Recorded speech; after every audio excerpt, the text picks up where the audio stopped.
So this latest mass shooter in America, I think his name is, who cares what his name is, right? I mean, tomorrow there'll be another one, right? But the kid's name, I guess, is Crimo.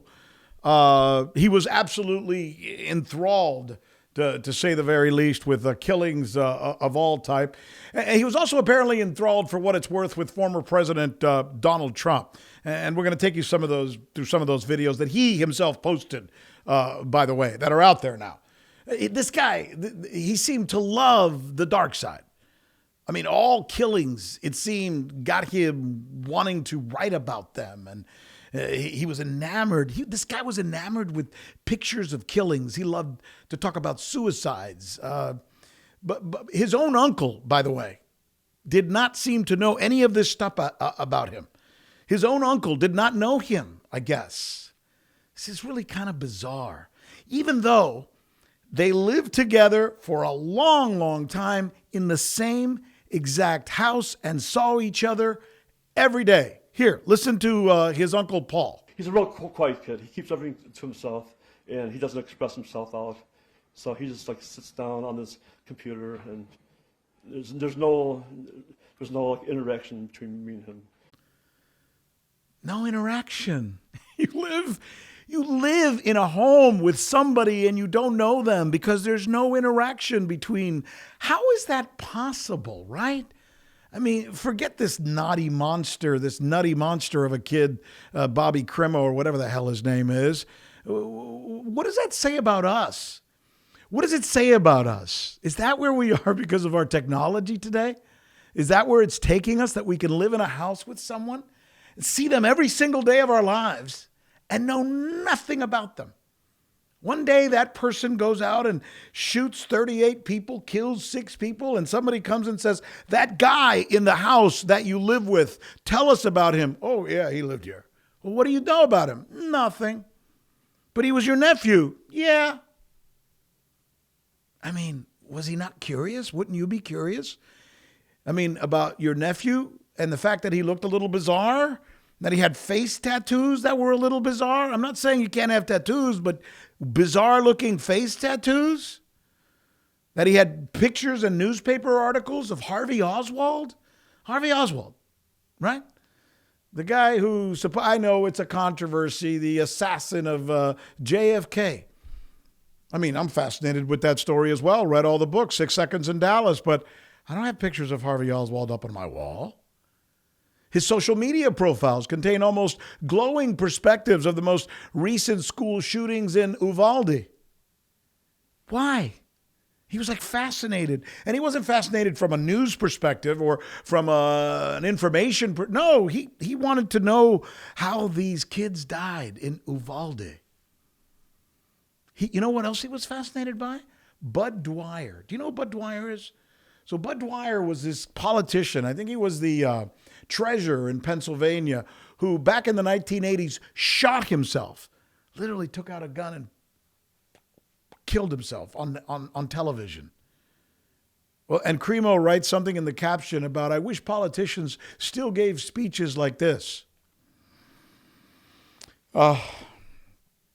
This guy wrote about and seemed to love images of everything from the Kennedy assassination to the latest shootings in Uvalde to everything having to do with murders and police shootings. And I mean, he killed 6 people, wounded 38. And he decided to go to the parade, not for the same reason that most people go to parades, but rather because he wanted to just see the blood run on the streets. He shot old people. He shot families. He shot kids. Didn't matter to him. And he did so by finding a perch. He got up on top of a building with a high-powered rifle, and then he just began picking people off. Apparently. Repetitively, according to witnesses, because they said they heard the boom, boom, boom, boom, boom. You know, I hope explaining this to you, showing you what is in apparently this crazy person's mind. Yeah, there's going to be a lot of talk about his relationship to Donald Trump. Does that matter? Look, that's on you. That's on you. People are allowed to like what they don't like. Here is the video that he shot himself of Donald Trump's motorcade going by. He seemed to be a fan of Donald Trump's, and he shot this videotape. And at the very end, you see him turn the camera on himself at a Donald Trump motorcade. President at the time, Donald Trump motorcade. Here it is.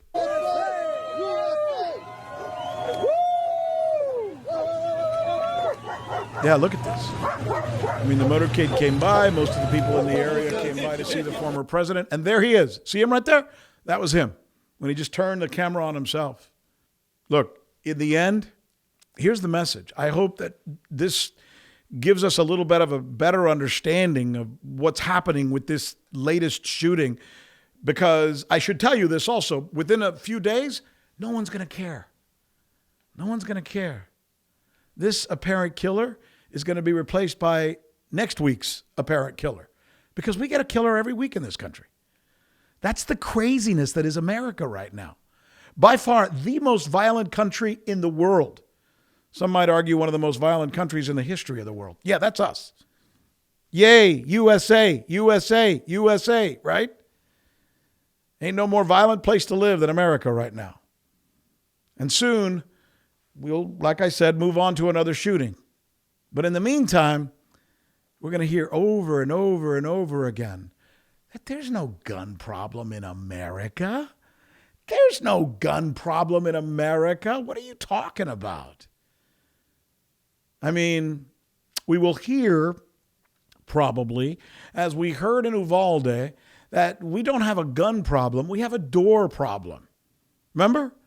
There should have been multiple doors in that school in Uvalde. And if there's been multiple doors, then the shooter wouldn't have been able to get into the one door where he got into. That's what we're going to hear. Yeah, that's going to be the argument that we're going to hear. And what about parades? Should there only be, by the way, one door left open for people to go to a parade? Maybe we should only have one-door parades. How do you do that, by the way? Or maybe we just stop celebrating America on the 4th of July. Maybe we stop celebrating the 4th of July altogether until we can figure out how to do it without getting ourselves or our children shot and killed. What do you think? This is the Rick Sanchez News Podcast. We publish it in English and in Spanish, by the way. We do this as part of Agua Media because, well, Latinos in the United States are 1/20th of the population, but usually we're only mentioned negatively, and when we are, we're usually called about 2% of the time. So we have this now. Most importantly, our content is not corporatized. Rick Sanchez News is what we call this. You can find it on Apple, Spotify, or wherever you get your podcasts. And follow our stuff right there or right here on YouTube, where, do me a favor, subscribe and leave a comment. I guarantee you I'm going to read what you write and respond. Dale. Until the next time. Ándale.